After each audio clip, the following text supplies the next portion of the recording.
Թերթ.am Life-ը նոր շարք է սկսել, որի շրջանակներում ներկայացնում է հայտնի մարդկանց ամենասիրելի զգեստներն ու դրանց արժեքները։ Պարուհի Սոնա Եսայանը հայտնի է իր հաճախակի ոճափոխություններով, նրա հետ էլ սկսել են այս շարքը։ Սոնան նշել է, որ բեմից դուրս հիմնականում սպորտային հագուստ է կրում, քանի որ այդպես իրեն հարմարավետ է զգում։ Սպորտային հագուստով հարմար է պարել ու նույնիսկ եթե ինչ-որ փոքր գործ ես ունենում, դրսում նույն սպորտային հագուստով կարող ես գնալ, ասաց նա ու հավելեց իր զգեստապահարանում կերակշռող երկու իր ունի։ Առաջինը սպորտային կոշիկներն են, այնքան ունեն, որ մի քանիսը կրել եմ գնելուց 1 տարի հետո։ Երկրորդը սպորտային գլխարկներն են, որոնք նույնպես իմ թուլությունն են։ Սոնայի խոսքով թեև կարողանում է իրեն գտնել տարբեր ոճերում, բեմական հագուստի հարցում ոճաբանների օգնությանն է դիմում։ Ես մոտավոր որոշում եմ, թե ինձ զգեստ եմ ուզում։ Դիզայներն առաջարկում է իր տարբերակը, բերում ենք ընդհանուր հայտարարի։ Զգեստներից կտորը ես եմ ընտրում, քանի որ այն պետք է լինի ձգվող ու պարելու համար հարմար, ասաց նա։ Հարցին թե որն է եղել իր ամենաթանկ գնումը, Սոնան պատասխանեց. վերջերս ես ապրանքանիչից աշնանային վերարկու եմ գնել, որի գինը կոնկրետ չեմ հիշում, բայց մոտավոր 300,000 դրամից մի քիչ պակաս կամ ավել արժեր։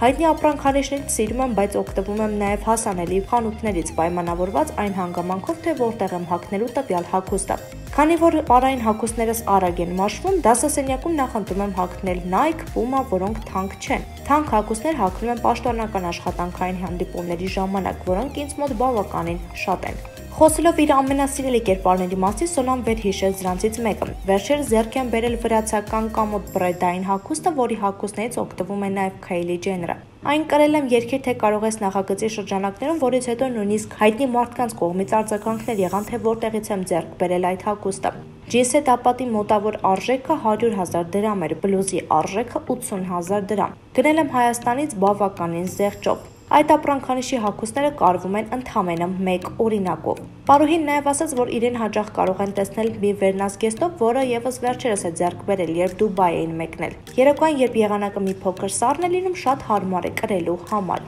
ասաց Սոնան։